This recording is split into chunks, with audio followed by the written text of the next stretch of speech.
വെച്ച് കൊണ്ടുവന്നിട്ട് ബാക്കി സൈഡിൽ മാല വയ്ക്കൽ, കുഞ്ചില കെട്ടൽ, വെൽവെറ്റ് ഒട്ടിക്കൽ. നമസ്കാരം, ദാസ് സ്റ്റോറീസിലേക്ക് സ്വാഗതം.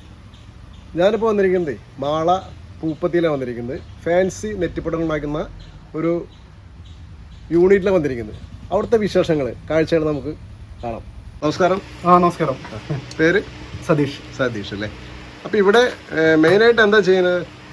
ഞങ്ങൾ മെയിനായിട്ട് ഫാൻസി നെറ്റിപ്പട്ടങ്ങളാണ്. നെറ്റിപ്പട്ടങ്ങളുടെ പ്രൊഡക്ഷനാണ്. ഏകദേശമായിട്ട് 18 വർഷമായി ഞങ്ങൾ സ്റ്റാർട്ട് ചെയ്തിട്ട്. 18 വർഷമായിട്ട് ഇങ്ങനെ ഒരു 10-25 തൊഴിലാളികളായിട്ട് ഞങ്ങൾ ഇതിനെ മുന്നോട്ട് പോയിക്കൊണ്ടിരിക്കുകയാണ്. ഞങ്ങൾ മെയിനായിട്ട് കേരളത്തിലെ ഹോൾസെയിൽ ഷോപ്പ് വിചാരിച്ച പേരല്ലാട്ടാ. ഇവിടെ ഒരു വലിയ യൂണിറ്റ് തന്നെയാണ്. ഒരുപാട് റോ മെറ്റീരിയൽ, ഇതിനെ പറ്റിയ സാധനങ്ങളൊക്കെ വണ്ടിയിൽ കണക്കിന് പഠിച്ചിരിക്കുക. അതിന്റെ അർത്ഥം നന്നായിട്ട് ബിസിനസ് നടക്കുന്നുണ്ട്. അതിപ്പോ 4 അടിയാണ് പറഞ്ഞത്. 4 അടി. ഈ 2 സൈസ് ഏതാ വരുന്നത്? ഇത് 2.5 അടി. ഗോൾഡ് ഏരിയ 2 അടി വരും. ഓക്കെ. ഇത് ഒട്ടിങ്ങനെ ക്ലോത്ത് ഉണ്ടല്ലോ, അത് ഏത് ടൈപ്പ് ക്ലോത്ത് ആണ് വരുന്നത്? അത് ഞങ്ങൾ ബേസ് ഉണ്ടാവില്ല. ആദ്യം വെൽവെറ്റ് ആണ് ഇതിന് അടിയിൽ വെച്ചിരുന്നത്. പിന്നെ അത് ഗോൾഡ് ഷീറ്റ് വേണം എന്നുള്ള ഷോപ്പുകാർ റിക്വസ്റ്റ് പ്രകാരം ഞങ്ങൾ ഗോൾഡ് ഷീറ്റ് ആണ് ഇപ്പോൾ ഉപയോഗിക്കുന്നത്. നമ്മൾ ആദ്യകാലങ്ങളിൽ ഇത് വെൽവെറ്റിലല്ലോ ഒട്ടിക്കുന്നത്. അതെ, കാരണം എന്താ വെച്ചാൽ ട്രഡീഷണൽ നെറ്റിപ്പട്ടം ഇതിന്റെ ബേസ് റെഡ് തന്നെയാണ്. റെഡ് ക്ലോത്ത് ആണ്. അപ്പൊ അതനുസരിച്ച് നമ്മൾ റെഡ് വെൽവെറ്റ് ആണ് ഇതിന്റെ അടിയിൽ ബേസ് ആയിട്ടുണ്ട്. പിന്നെ ഈ ടൈപ്പ് വരുന്നത് പൊട്ടിക്കുന്ന ടൈപ്പ്. ഇപ്പൊ നമ്മള് ഈ ഗോൾഡ് ക്ലോത്ത് ആണ് ഉപയോഗിക്കുന്നത്. അപ്പൊ ഇതിന്റെ ഒരു കൂടുതൽ ഗുണം എന്ന് വെച്ചിട്ടുണ്ടെങ്കിൽ നമ്മള് ഒട്ടിക്കുമ്പോ ഇതിന്റെ സ്പേസുകൾ അറിയില്ല. കണ്ടവരെ ഫില്ല് ചെയ്ത് നിൽക്കുന്ന രൂപത്തിലായിരിക്കും ഫീൽ ചെയ്യുന്നത്. ഇത് ഫോൾഡ് ചെയ്യാൻ പറ്റുമോ? ഇത് മടക്കി കൊണ്ടുപോകാൻ റോൾ ചെയ്യാം അല്ലേ? റോൾ ചെയ്ത്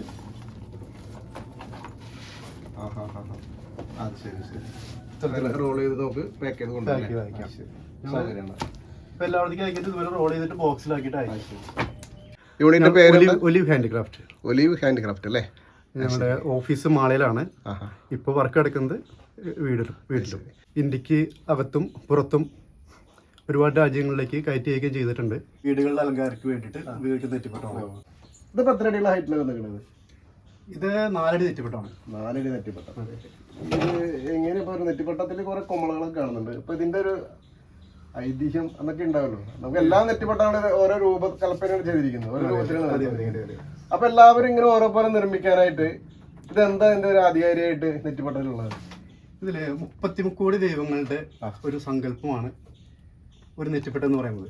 അതിൽ ഓരോ കുമളകൾക്ക് സ്ഥാനം എന്ന് വെച്ചാൽ ഇത് ലക്ഷ്മി, സരസ്വതി, ത്രിമൂർത്തികള്, അഷ്ടദിപ്പാലകര്, നവഗ്രഹങ്ങള്, മൂലഗണപതി, പാർവതി, അങ്ങനെയാണ്. പിന്നെ ബാക്കിയുള്ള ദൈവങ്ങളൊക്കെ സങ്കല്പമാണ്. അങ്ങനെയാണ് നെറ്റിപ്പട്ടത്തിന്. പിന്നെ ചന്ദ്രക്കലകൾ വലുപ്പത്തിനനുസരിച്ച് എണ്ണത്തിൽ വ്യത്യാസം വരും. ചെറിയ നെറ്റിപ്പട്ടാകുമ്പോൾ അനുസരിച്ച് കുറയും. വ്യത്യാസം വരും. കാരണം ചെറിയ ആനകൾക്കുള്ള നെറ്റിപ്പട്ടം അതിനനുസരിച്ചുള്ള മാറ്റങ്ങളുണ്ട്. അതിൽ കണക്കിലും വ്യത്യാസങ്ങളുണ്ട്. നമുക്ക് എത്ര സൈസൊക്കെ ഇവിടെ ഉണ്ടാക്കുന്നുണ്ട്? എത്ര അടി സൈസുകളൊക്കെ ഉണ്ടാക്കുന്നുള്ളൂ? ഫാൻസി എന്നുള്ള രീതിയിൽ 1 അടി മുതൽ 4 അടി വരെ ചെയ്യുന്നുണ്ട്. ഇത് കുഞ്ചലൻ ടോപ്പ്. ശരി. നമുക്ക് നെറ്റിപ്പട്ടത്തിന്റെ ഏറ്റവും അടിയിലേക്ക് വരുന്ന ഞാണ്ട് കിടക്കുന്നതാണ് കുഞ്ചലം. അതിന്റെ കുഞ്ചലത്തിന്റെ ടോപ്പാണ്. ഇവിടെ കമ്പിളി നൂല് വരും. ശരി. കുഞ്ചലത്തിന്റെ അടിയിൽ വരുന്നതാണ് കുഞ്ചല ടോപ്പിന്റെ അടിയിൽ കുഞ്ചലം ഇങ്ങനെ വരും. ഇത് ചന്ദ്രക്കല. നമ്മൾ നെറ്റിപ്പട്ടത്തിന്റെ സെന്ററിൽ വെക്കുന്ന മുക്കണാന്റെ അടിയിൽ വെക്കുന്ന മെറ്റീരിയലാണ് ചന്ദ്രക്കല. അതിപ്പോ ഇങ്ങനെ ഡൈയിൽ അടിച്ചു വരുമ്പോ പീസുകളായിരിക്കും മൊത്തം ഇങ്ങനെ വരാം. ഇത് നമ്മൾ കട്ട് ചെയ്തെടുക്കണം അല്ലേ? അത് നമ്മൾ വരുന്നത് ഓരോന്ന് കട്ട് ചെയ്തെടുക്കണം അല്ലേ? ചന്ദ്രക്കല തന്നെ. ഇത് സിൽവർ ചന്ദ്രക്കലയാണ്. സിൽവറിലും നെറ്റിപ്പട്ട കൂടുതലും ഗോൾഡിലെ പോകാറുണ്ട് അല്ലേ? ഗോൾഡിലാണ് കൂടുതലും. ഇത് ചൂരൽപ്പുളി. അതായത് നെറ്റിപ്പട്ട കുമളയ്ക്ക് ചുറ്റും വെക്കുന്ന ഐറ്റമാണ് ചൂരൽപ്പുളി. ശരി. ഇവിടെ ഏറ്റവും ചെറിയ സൈസുള്ള നെറ്റിപ്പട്ടം തൊട്ടതാ വലിയ സൈസുള്ള നെറ്റിപ്പട്ടം വരുന്നുണ്ട് നമ്മുടെ വീടുകളിലേക്ക്. നമ്മുടെ എൻട്രൻസിലൊക്കെ, അതായത് സിറ്റ് ഔട്ടിലൊക്കെ ഇടില്ലേ, കയറി വരുമ്പോൾ ഒരു ആന മേടിക്കാൻ കഴിഞ്ഞില്ലെങ്കിലും നമുക്കൊരു നെറ്റിപ്പട്ടം എന്നുള്ളത് കാണുമ്പോൾ തന്നെ നമുക്ക് എന്തോ ഭയങ്കര ഒരു ഫീൽ ചെയ്യുന്ന സംഭവമാണ്. ആനയും ആനച്ചന്തൊക്കെ ഇട്ടില്ലേ പഴയ തറവാടുകളിൽ ഒരു ആനയൊക്കെ ഉള്ളതെന്ന് പറയുമ്പോൾ ആലോചിക്ക്. ആ ഒരു ആഢ്യത്വത്തിൻ്റെ എന്ന പോലെയാണ് നമ്മുടെ സിറ്റ് ഔട്ടിലൊക്കെ കിട്ടുന്ന കയറി വരുമ്പോൾ ഒരു ആഢ്യത്വത്തിൻ്റെ പ്രതീകമാണ് ഈ നെറ്റിപ്പട്ടങ്ങളൊക്കെ. ഇതിപ്പോൾ ചെറിയ നെറ്റിപ്പട്ടം തൊട്ട് വലിയ നെറ്റിപ്പട്ടങ്ങൾ വരെ ഈ യൂണിറ്റ് ഉണ്ടാക്കി കൊടുക്കുന്നുണ്ട് കേട്ടോ. സതീഷ് ഇപ്പോൾ ഈ ഫീൽഡിലേക്ക് വരാനായിട്ടൊരു എന്താ പറയുക ടേൺ പോയിന്റ് എന്ന് അറിയില്ലേ, വഴിത്തിരിവ് എങ്ങനെയാണ് അതിലേക്ക് എത്തിപ്പെടാൻ കാരണം? ഞാൻ ആദ്യം ഇതിനു മുൻപ് ചെയ്തിട്ടുള്ളത് പ്രിൻറ്റിങ് അഡ്വർടൈസ്മെൻ്റ് ആയിരുന്നു. അതിൽ ചില വീഴ്ചകൾ സംഭവിച്ചു. അപ്പോൾ ഞാൻ ആദ്യം മുതൽ എനിക്ക് നെറ്റിപ്പട്ടത്തോട് ഭയങ്കര ക്രൈസായിരുന്നു. എന്താണെന്ന് അറിയില്ല, ഭയങ്കര താല്പര്യമായിരുന്നു നെറ്റിപ്പട്ടത്തോട്. ഉത്സവങ്ങൾക്ക് പോയി കഴിഞ്ഞാലും നെറ്റിപ്പട്ടം നോക്കി ഇങ്ങനെ ആസ്വദിച്ച് നിൽക്കുന്ന ഒരു ശീലം എനിക്കുണ്ടായിരുന്നു. അപ്പോൾ എന്തുകൊണ്ട് നമുക്ക് നെറ്റിപ്പട്ടം ഉണ്ടാക്കി വിറ്റുകൂടാ? ഇപ്പം എന്നെപ്പോലെ താല്പര്യമുള്ള ആൾക്കാർ ഒരുപാടുണ്ടാവുമല്ലോ. നമുക്ക് എന്തുകൊണ്ട് നെറ്റിപ്പട്ടം ഉണ്ടാക്കി കുറഞ്ഞ ചിലവിൽ വിറ്റുകൂടാ? കാരണം ഒറിജിനൽ ഒരു നെറ്റിപ്പട്ടം വീടുകളിൽ ഹാങ് ചെയ്യുകയാണെന്നുണ്ടെങ്കിൽ ലക്ഷക്കണക്കിന് രൂപ വേണം. ഇത് കുറഞ്ഞ ചിലവിൽ നമ്മൾ ഫാൻസി മെറ്റീരിയലൊക്കെ ഉപയോഗിച്ച് ചെയ്ത് കഴിഞ്ഞാൽ കുറഞ്ഞ ചിലവിൽ മാർക്കറ്റ് ചെയ്തുകൂടെ എന്നുള്ളൊരു തോന്നൽ എൻ്റെ പോലെ ക്രൈസ് ഉള്ളവർ ഉണ്ടാവുമല്ലോ എന്നുദ്ദേശിച്ച് അങ്ങനെ ചെയ്തു തുടങ്ങിയതാണ്. നമ്മുടെ യൂണിറ്റിൽ എത്ര പേര് വർക്ക് ചെയ്യുന്നുണ്ട്? നമ്മുടെ യൂണിറ്റിൽ ഇപ്പോൾ ഏകദേശം ഒരു 25ഓളം പേര് വർക്ക് ചെയ്യുന്നുണ്ട്. പക്ഷെ എല്ലാവരും ഇവിടെ ഇല്ല. ഇവിടെ 2 പേര് ഫിനിഷിംഗ് വർക്കിംഗ് മാത്രമാണ് ഉള്ളത്. ബാക്കിയെല്ലാം പീസ് വർക്കായിട്ട് വീടുകളിൽ കൊടുത്ത് ചെയ്യിക്കുകയാണ്. വീടുകൾ ഈ വിരിക്കാനുള്ളതൊക്കെ വീടുകളിൽ കൊടുത്ത് വിരിച്ച് കൊണ്ടുവന്നിട്ട് ബാക്കി സൈഡിൽ മാല വയ്ക്കൽ, കുഞ്ചിലക്കെട്ടൽ, വെൽവെറ്റ് ഒട്ടിക്കൽ, അങ്ങനെയുള്ള വർക്കുകൾ ഇവിടെ ചെയ്യുന്നത്. ഏകദേശം ഒരു 25 പേര് ഇപ്പോൾ ഓൾറെഡി ഉണ്ട്. എല്ലാവർക്കും സ്ഥിരമായിട്ട് വർക്കുകൾ കൊടുക്കുന്നുണ്ടല്ലേ? ഉണ്ട് ഉണ്ട് ഉണ്ട്. ഇപ്പൊ ഇവിടെ വരുന്ന ഫിനിഷിംഗ് വർക്ക് സ്ഥിരമായിട്ട് ചെയ്യുന്ന ആൾക്കാർ ഇവരാണ് അല്ലേ? അതെ അതെ. എന്താ പേര് ഇവിടെ? ഷിജി. ഇയാളോ? സ്നേഹ. ഇവിടുത്തെ എല്ലാ ഉത്തരവാദിത്തങ്ങളും ഏറ്റെടുത്തു അല്ലേ? ശരി ശരി ശരി. ഓക്കെ. ഈ പുറകിൽ കാണുന്ന സംഭവം ഇത് എന്താന്ന് മനസ്സിലായില്ല? അത് ഇതിന് വേണ്ടി തയ്യാറാക്കിയിട്ടുള്ള ഡൈ ആണ്, ഡൈകളാണ്. ശരി. നമ്മുടെ സൈസുകളുടെ പാറ്റേൺ അല്ലേ? അതെ, ഓരോ സൈസുകൾക്ക് അനുസരിച്ച് ഞങ്ങൾ ഡൈ സെറ്റ് ചെയ്ത് വെച്ചേക്കുന്നതാണ്. ശരി. അപ്പോൾ പണി കുറച്ച് ഫാസ്റ്റ് ആവും. നമുക്ക് ഏത് അളവ് വേണ്ടെന്ന് വെച്ചിട്ടുണ്ടെങ്കിൽ ആ മെഷർ എടുത്ത് ചെയ്താൽ മതി അല്ലേ? കാരണം നമ്മുടെ ഓർഡറുകൾ വലിയ ഓർഡറുകളാണ്. അപ്പോൾ അതനുസരിച്ച് ഓരോന്നും എടുത്ത് വെച്ച് ചെയ്ത് നടക്കില്ല. അപ്പോൾ ഈ ഡൈ വെച്ച് വരച്ച് ഒക്കെ സെറ്റ് ചെയ്തിട്ട് വിരിക്കാൻ കൊടുക്കുക. കുറേ പേർക്ക് ജോലി കൊടുക്കാൻ സാധിക്കും. അത് വലിയൊരു കാര്യമാണ്. തീർച്ചയായിട്ടും ഒരുപാട് കുടുംബങ്ങൾ കഴിഞ്ഞു. തീർച്ചയായിട്ടും.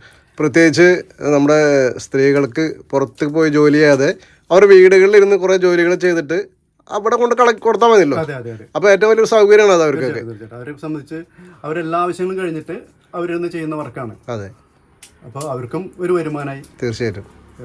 അങ്ങനെ ഈ പ്രസ്ഥാനം ഇവരുടെ എല്ലാവരുടെയും കഴിവുകൊണ്ട് നല്ല രീതിയിൽ നടന്നു പോകുന്നു. അപ്പോൾ സുഹൃത്തുക്കളെ, നമ്മുടെ ഈ സതീഷിൻ്റെ യൂണിറ്റിലെ ഒലീവ് ഹാൻഡിക്രാഫ്റ്റ് എന്ന യൂണിറ്റിലെ വിശേഷങ്ങൾ എല്ലാവരും കണ്ടില്ലേ? ഒരുപാട് നെറ്റിപ്പട്ടങ്ങളുടെ ബിഗ് രീതിയിൽ തന്നെ, അതായത് ഹോൾസെയിലായിട്ട് ചെയ്തു കൊടുക്കുന്നുണ്ട്. അതിന് തക്ക പണിക്കാർ, ജോലിക്കാർ, നമ്മുടെ ലേഡീസ്, വനിതാ രക്തങ്ങൾ ഇവിടെ പ്രവർത്തിക്കുന്നുണ്ട്. അപ്പോൾ നമ്മുടെ യൂണിറ്റ് എവിടെയാണ് പ്രവർത്തിക്കുന്നത്? ഇപ്പോൾ ഞാൻ വർക്ക് ചെയ്യുന്നത് എൻ്റെ വീട് പൂപ്പത്തി, മാള പൂപ്പത്തിലാണ്. ഓക്കെ. നോർത്ത് പൂപ്പത്തി. ഓക്കെ. ഇപ്പോൾ വീടിൻ്റെ അപ്സ്റ്റൈറിലാണ് വർക്ക് നടക്കുന്നത്. എൻ്റെ ഓഫീസ് മാളയിലുണ്ട്. മാള ടൗണിൽ തന്നെ IST ബിൽഡിംഗ് ഇതിലാണ് എൻ്റെ ഓഫീസ്. ഈ മാറ്റം ഓർഡർ ചെയ്ത് കഴിഞ്ഞാൽ എങ്ങനെയത് സെയിൽ ചെയ്യുന്ന രീതി എങ്ങനെ? അത് ഓർഡർ ചെയ്ത് കഴിഞ്ഞാൽ നമുക്ക് കൊറിയർ വഴി അയച്ചു കൊടുക്കാം. അതെ. നമ്മളിപ്പോൾ കേരളത്തിലേക്കും കേരളത്തിന് പുറത്തും ഇന്ത്യക്ക് പുറത്തെല്ലാം കൊറിയർ വഴി തന്നെ സപ്ലൈ ചെയ്തുകൊണ്ടിരിക്കുന്നത്. അപ്പോൾ നിങ്ങൾക്കത് ആവശ്യമുണ്ടെങ്കിൽ ഹോൾസെയിൽ അടിസ്ഥാനത്തിൽ ബൾക്കായിട്ട് നിങ്ങൾക്ക് എത്തിച്ചേരും. അപ്പോൾ എന്തായാലും സതീഷിൻ്റെ നമ്പർ ഞാൻ വീഡിയോയുടെ താഴെ കൊടുക്കുന്നുണ്ട്. നിങ്ങൾക്ക് സതീഷായിട്ട് ബന്ധപ്പെടാം. ഈ വീഡിയോ എല്ലാവർക്കും ഇഷ്ടപ്പെടുന്നതായിരുന്നു.